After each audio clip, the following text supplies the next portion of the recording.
어떠한 통계를 갖고 와도 이 통계를 무시할 만한 시간 여유가 있다. 20대 분들은. 너무 부러워요. 너무 부럽죠. 이분들은 그냥 부자가 되는 겁니다. S&P 500 대표 ETF 담아가도 돈이 번다. 이런 분들이 뭐 걸릴 게 있습니까? 다음 문제가 뭐냐?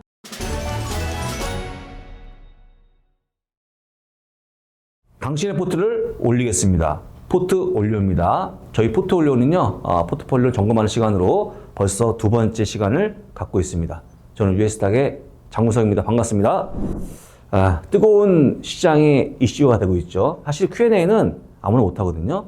그래서 좋아하는 게 아닌가 싶고, 아마도 시청이 있으면 좋은데 제가 보기에는 시청이 별로 없는 걸로 보였고, 한 3회 때 끊기는 거 아닙니까? 자, 바로 한번 살펴보도록 하겠습니다. 자, 30대 남성분이고요. 투자를 시작한 지 1년째 되어가고 있는데,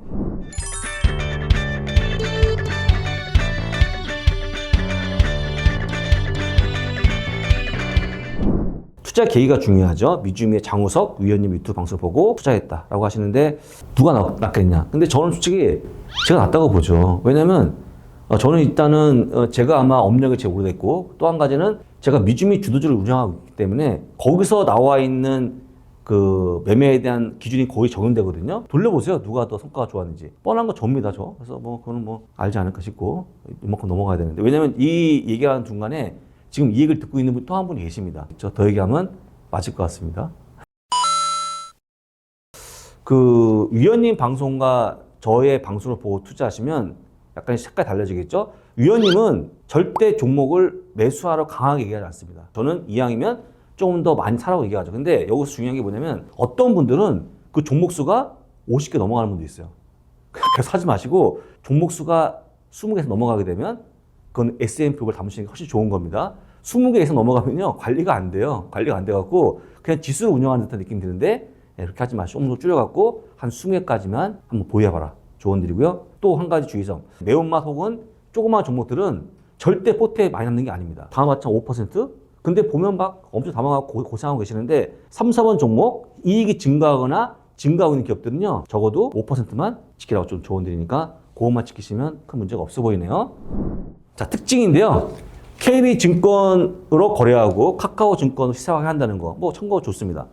근데 여기서 한 달에 원화 300만 원, 환율이 1,300원 이하이면 환전하고 이상이면 예금인데 5억까지 가져가는 데 있어서 저거 보이는 이건지 이해가 안 되는 부분인데, 왜냐면 환율 1,300원 이하고 이상하고 뭐 관련이 별로 없어요. 그거를 하시면 안 돼요. 그러니까 여러분들은 환율은 주식을 움직이는 아주 작은 요인, 작은 요인. 그게 얼마나 되겠습니까?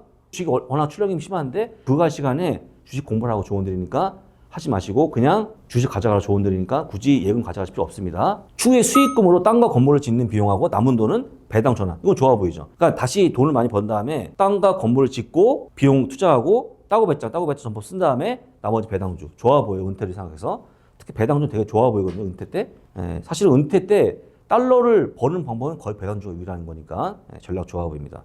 그 다음에 제가 본 포트를 보게 되면요, 전체 자금이 1억입니다. 1억. 작지 않은 금액인데 뭐 나스닥 100, 뭐 테슬라, 애플, 마소가 있고요. 엔비디아, 아마존이 있다는 거. 그 다음은 반도체, 고령화 쪽에 메디페이스 홀딩스부터 쭉 있는데, 그 다음에 또 한 가지는 또 SPGI 같은 종목들이 포함되어 있는데, 이건 이제 보통 그 망하지 않는 기업이라고 생각해서 하신 것 같은데, 당연하죠. 증권회사 있는 동안 또 거래가 되는 동안은 안 망하죠. SPGI라든지 MSCI는 그 데이터를 팔아먹는 기업이기 때문에 망하지 않는 거 맞고요. 그 다음에 비자카드까지 담아가시고 봤을 때는 충분히 자기만의 기준이 있다. 적절하게 공격형 60%, 그 다음에 반도체가 또 있고 고령화 포함되어 있다 보니까 나쁘지 않아서 사실은 공격형 대비 약간의 방어가 고령화가 된 게 아닌가.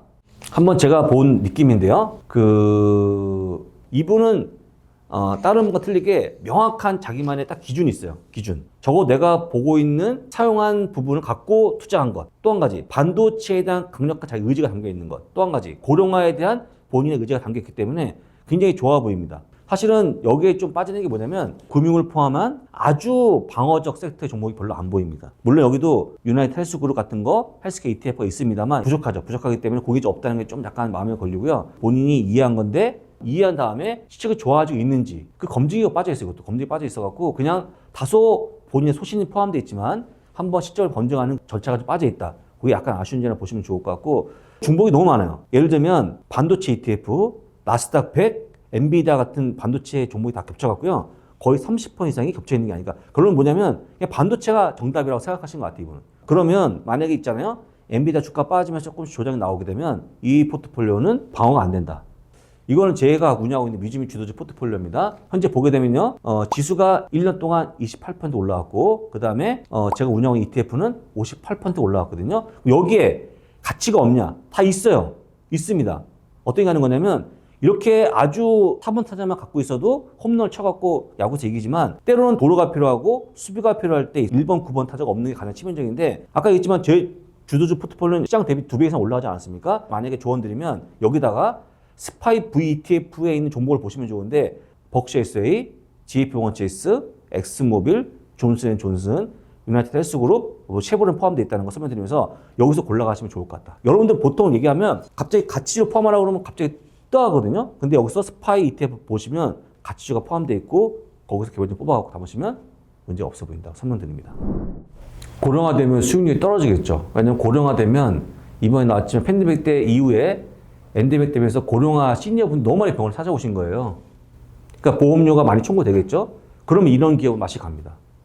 보험료 청구가 된 게 많이 나가다 보니까 가장 중요한 방법은 이런 기업들이 보험료 올리는 거 좋은데 보험료 올리기가 또 쉽지 않아요. 왜냐하면 정부에서 가만 안 있을 거거든요. 그래서 정원에 계속 얘기했듯이 보험료 올리는 모습이 나오면 다시 한번 관심을 가져보자. 지금 아닌 것 같다. 많이 물어보는 질문들이죠.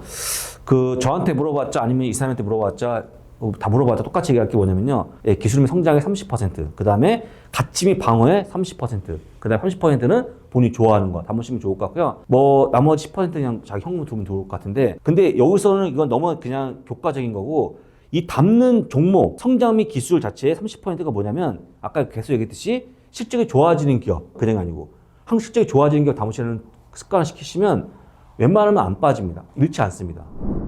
와, 20대가 투자하면요, 제가 보기에는 천하무적. 왜냐면 이분들은 어떠한 통계를 갖고 와도 이 통계를 무시할 만한 시간 여유가 있다. 20대 분들은. 너무 부러워요. 너무 부럽죠. 이분들은 그냥 부자가 되는 겁니다. 100만 달러까지, 65세까지 100만 달러 모으는 방법인데요.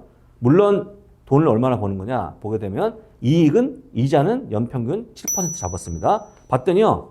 한 살 때는 68달러만 있으면 65세 때 100만 달러입니다. 100만 달러. 100만 달러면 얼마입니까? 원하면 100만 달러면 원화베이스 13억 되겠죠. 13억. 근데 여기서 딱 잘라갖고 이건 빼고 너무 머니까 빼고 한번 25세 잡아볼게요. 25세.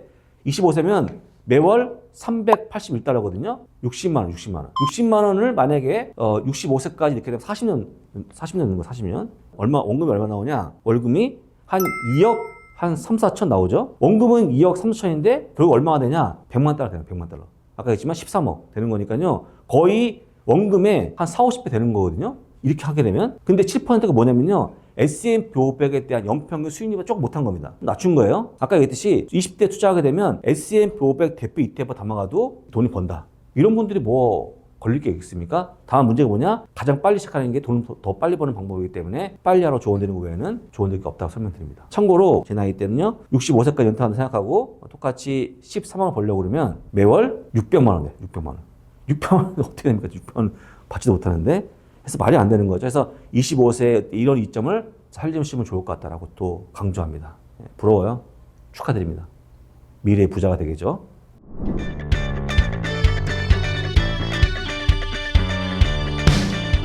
자, 여러분들 수익과 손실의 운명은 종이 한 장 차이라고 하죠. 투자에 정답은 없지만 우리는 항상 답을 찾기 위해 노력해야 됩니다. 자신을 돌아보고 나아가는 시간이 되시기를 바랍니다.